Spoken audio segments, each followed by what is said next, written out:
देखते हैं जहाँ पे सरी के फादर बहुत दिनों बाद जेल से निकले थे क्योंकि उन्हें उन पे केस था घोटाला करने का, क्योंकि वो इस देश के बहुत ही बड़े बिजनेसमैन है। उसके बाद सीन शिफ्ट होता है और हम लोग देखते हैं डाइनिंग टेबल पर फुल फैमिली को। यहाँ पे हम लोग यून सरी के फादर के साथ साथ उसके छोटे भाई और उसकी वाइफ को और उसकी मॉम को भी देखते हैं। यहाँ पे ये लोग दोनों भाई एक दूसरे की गलतियां निकाल कर अपने फादर को मक्खन लगा रहे थे कि उन्हें कैसे भी चेयरमैन की कुर्सी मिल जाए। यहाँ पे उसका छोटा भाई अपने बड़े भाई को कहता है कि जैसे ही फादर जेल में गए वैसे ही तुमने सब कुछ मिसअप कर दिया और तुमने हमारे एक बड़े पार्टनर को भी थप्पड़ मारा था जिसके दांत भी टूटे और वो तुम पे केस करने वाला था। जहाँ पे उसका बड़ा भाई कहता है कि नहीं नहीं, वो केस तो मैंने अपने आप सुलझा लिया है। उसके बाद उसके बड़े भाई की वाइफ उससे छोटे भाई को कहने लगती है कि तुमने भी तो एक बड़ा घोटाला किया है, जो सुन के उसका छोटा भाई और उसकी वाइफ शॉक हो जाते हैं और कहते हैं नहीं। तो इस सीन से हमें पता चलता है कि इस फैमिली में बहुत सारे इंटरनल कॉन्फ्लिक्ट्स है। तो इन्हीं बातों के बीच हम यूनसेरी को अंदर आते देखते हैं, जहाँ पे सारे लोग उसे देखकर शॉक हो जाते हैं क्योंकि वो नहीं आने वाली थी बट फिर भी वो आ गई। जहाँ पे हम देखते हैं कि उसके फादर उसे देखकर बहुत ही ज्यादा खुश थे और वो चाहते थे कि उनकी कंपनी की सीईओ यूनसेरी ही बने, ना कि उनके दोनों बेटे। जिसे सुनकर ये इनके दोनों बेटे ही बहुत ज्यादा शॉक में आ जाते हैं। यूनसेरी को बहुत ही ज्यादा खुशी होती है। जहाँ पे यूनसेरी के फादर से पूछते हैं इनके दोनों बेटे कि आप हमारे साथ ऐसा कैसे कर सकते हो। इस सीन से हमें क्लियरली दिखाई पड़ता है कि यूनसेरी को यहाँ पर कोई भी पसंद नहीं करता। यहाँ तक कि यूनसेरी के सीईओ बनने से भी इन्हें बहुत ही ज्यादा दिक्कत थी कि यूनसेरी की मॉम भी अपने बेटों को ही सीईओ बनने देना चाहती थी। ये अनाउंसमेंट सुनने के बाद सारे लोग ही बहुत ही ज्यादा दुखी हो गए थे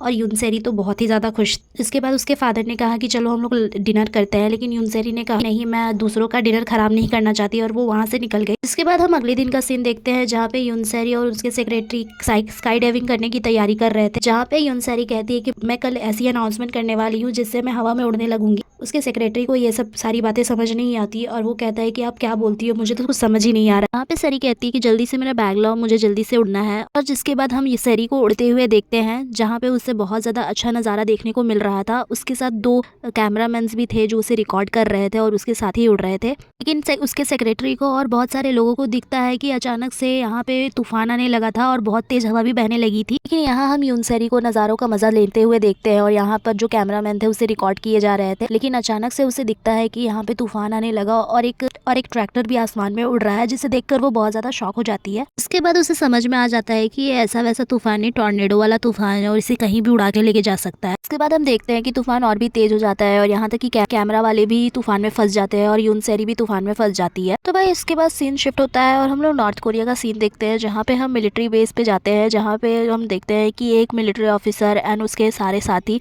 मिलकर पेट्रोलिंग कर रहे थे। वहाँ पे उन्हें दिखता है कि झाड़ियों से बहुत सारी आवाजें आ रही थी। उन्हें वहाँ पर जाकर पता चलता है कि वहाँ से बहुत सारे लोग निकल रहे थे, जहाँ पे हम देखते हैं कि साउथ कोरिया के भी मिलिट्री ऑफिसर्स वहाँ पे खड़े थे जो कह रहे थे कि इन्होंने हमारी तरफ आकर चोरी की है। लेकिन हमारे ड्रामा के मेन लीड जो कि है री जियोन हो,